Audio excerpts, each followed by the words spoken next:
Good for you. I'm glad you saw the movie too. I think you just captured some of the concerns that we have as administrators in the school districts and in the buildings. Because as you just described it, it sounded like it was okay because it's give and take. You know, snitches get stitches and all that other stuff. You don't want to go and turn people in. So that's part of our dilemma as administrators and teachers, is trying to sort that out and determine whether or not, as you said, it's one being bullied upon and not reacting. And I think that was, you just really captured some of our difficulties. So thank you very much for those comments. I think we have a question here, and I also want to say, you know, there were a lot of adults who didn't think that kids your age should see this movie. Do you think that you should have seen it? Yeah. My teacher was talking about it the other day and saying how it was ridiculous how The Hunger Games was rated PG-13 with all the killing, and Bully was rated R, so they couldn't shut it. You know, you're smarter than a lot of people. I have to say that to you. Thank you very much. Yes, there's a comment down here, and then we'll go up there. My name is Ashley Ardinger. I am graduating from Trinity with an Ed Studies major, and I'm going on to the Teachers College to get my master's in secondary and inclusive special education. And I just think that the idea about culture is really important, but I think, again, this is really excellent that you three are here. I think there needs to be there needs to be no tolerance. And I think that at Trinity we've had a lot of issues with people, it's not called bullying at college. It's, you know, problems with people being racist, problems with people being homophobic. And we are just now at Trinity in doing a no tolerance policy, and it's too late. It's too late at this point. So I think that it's really important to look at, having grown up in the Concord Public School District, I think that if it started earlier on, it would be that culture change that everyone's looking for. And I think in my future endeavors as an educator, I'm definitely going to try and do as much as I can. And I don't know if you have any advice as an expert for someone who's going into the field, especially in something in teaching special education, for someone like me who feels really strongly about this. Well, I think you're absolutely right, and that you know, specialize in this, specialize in the kids who nobody has their back, and you'll change the world. That, you know, but you know, Dr. Brennan brought up something that's really important. We don't address this issue well in our education programs in this state, and I'm speaking for UNH. Also, I want to say something. We have a culture of bullying at our colleges. Keene has a problem. Your program has a problem. We have a problem. At UNH 2 years ago, we had a student beaten in front of a dorm, and 40 students walked by to get a hamburger and did nothing. You know, and that was the saddest moment of my educational career. And I think, you know, this is at all levels. It starts, though, before school. You know, it starts in preschool and in child care. And, but we have to address it at all levels. And so the law that we passed does not apply to the university settings. And I hope you'll work with me and Representative Donna Schlackman, who wants to introduce a bill to you know, apply some of the same principles we developed in this legislature to colleges in the state. Because I think we need to take a look at that. What's happening on Facebook falls through the crack of our student guidebooks. And I've seen students, and we have a high suicide rate in New Hampshire among our college students. And it has some correlation, I know. Someone else back there, wasn't it? Yeah. Hello again, Dr. Brennan.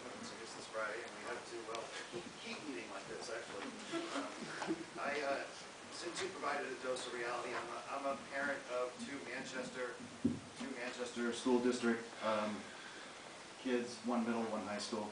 And I'm going to describe two scenarios. First of all, I'm well aware of an Alex in my middle school, and it's Alexa, I guess you could say, if you want to, it's a female. And I'm glad you realize that administration is not changed because the parent has been such an advocate for this child that I think they're tired of hearing her words. And kind of what's happening is it's not being dealt. SROs, I think, are encouraged not to report incidents. It's, if you want to know more about it, which I'm sure you've been made aware, but I'm glad to hear that you feel that administration, teachers, everybody needs to be more trained, because people are falling through the cracks and other people are witnessing it. And also, you know, my children are witnessing this, and they don't know how to respond when they're witnessing it. Because as you were saying at Runlet, and I guarantee there's an Alex in your school, you just don't know it. But you know, what do people do when they're witnessing this? Do they, if they're not the type of person that will become an advocate for them, you know, that peer leadership, if they're not that type of personality, what do they do? That might be something you want to address. I'll move on to topic number 2, but just keep that in mind, please. My son was one of those peer leaders in middle school, big advocate, really helped the underdog. When he got into freshman, it was almost like he almost, something about getting into high school, that transition, he almost became bullied. He became the person that stopped the bullying, and it was just such a transition. And I don't think he was equipped to deal with that, and he's a second-degree black belt. So at this point, I don't know what it is about that freshman year or that high school transition year that could really, that's when grades were going down. Everything you were saying was my life.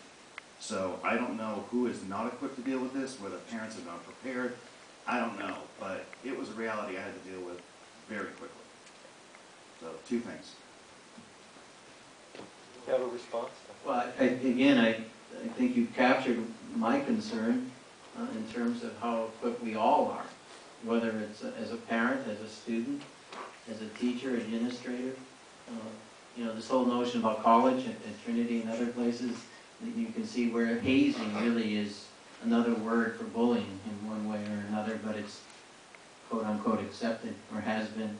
So we just need to continue to work that way. As far as what a student would do, I think you have to be persistent as young people, and some people can do that very easily, and just, I'm going to keep coming back to you until you do something. And I think that's probably what I see next to me on the right-hand side. Sure. With Bully Free New Hampshire, a couple years ago, we actually started a program called the Bystander Project, The Power of You. If you want any more information on it, or for it to come to your school, it's bullyfreenh.org. You can find more information, but I've led that presentation in classrooms, and basically what it does is it encourages the bystander to stand up, because that's really the group that can make the most change. When you see the target, you can tell them, stand up for yourself, stand up for yourself. But the idea with bullying is because it is an imbalance of power, that often doesn't work, because that bully, they're not going to care, because, you know, they already see themselves as above that other person, so it doesn't matter to them what they say. So, and when I do these presentations, I absolutely recognize how hard it is to stand up, because you do fear becoming the next target. And so, ideally, people would just stand up right then and there and say it's wrong. If they're not that kind of personality, the other options I give them is say, oh, this teacher, they wanted to see you about something. Just make it up so that the kid can get out of the situation. Or invite that kid to sit with you and your friends at lunch that day so that they're not alone. Or just simply go up to them and say that you're sorry it happened, so that they know somebody cares. And so that they know that not everybody sees them as a loser. Actually, when I was in 8th grade and that happened to me at the end of the year, that was probably about 3 days before the last day of school, when my dad came and picked me up from our overnight trip.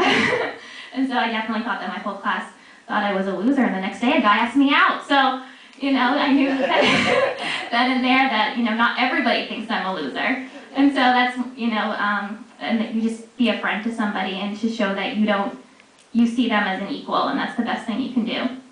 And I just wanted to follow up on something you said. 9th grade is really a hard year, but remember that bullying peaks now among girls at about 4th, 5th grade. We're seeing the spikes we used to see in elementary school now, used to see in middle school. We're seeing those much earlier.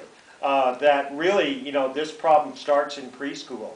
But 9th grade is, and that's why we targeted the program we're working on at UNH called the Courage to Care.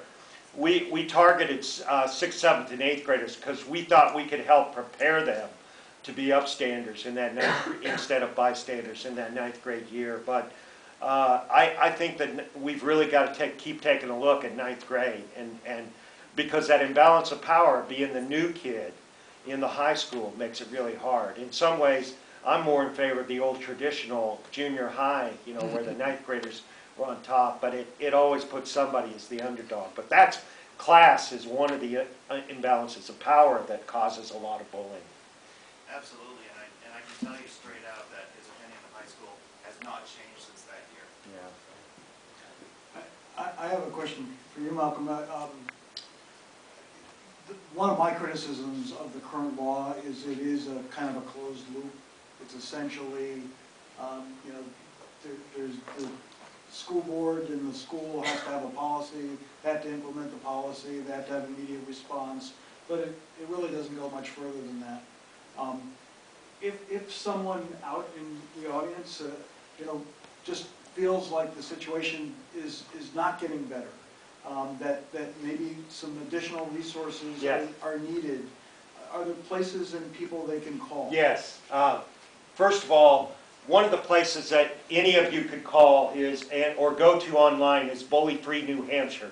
And Carol Croteau, our young guest here, and many other parents have banded together since the beginning to be a resource for parents. So they're a resource for parents and students you can email them, call them. Carol's phone number and many of the advisors' phone numbers of Bully Free New Hampshire. Second place you can go is your local county extension office. We don't just do forests and trees and gardens. We also care about families, and we have experts who've been trained in curriculum I design in every one of our 10 offices. Our 4-H leaders and our 4-H folks are well trained in understanding this issue, and they've got the best research that UNH and our university system of New Hampshire has to offer. So that's another place you can go. We hope that as the Courage to Care team, this group of professors I've been working with, evolves, that we'll be a response team. And I will say this, and I'll say it everywhere. I said it to over 400 social workers today, so I'm going to have some interesting email. You can find me, Dr. Malcolm Smith. I'm a blue-collar scholar. My job at Cooperative Extension is to make the work of the university make sense in the lives of people of New Hampshire. And if we're not doing our job, you call me, and I will respond. I dedicated my life to this issue, and I'm on the email 24/7. And if no one else will respond, as a parent, as a professional, to your needs, or as a student, I will make sure you get a response. That's what I see my job in the world as. So I'll offer that to anybody in the state. And sometimes I'm kind of hard to catch because I'm running a lot, but please do that.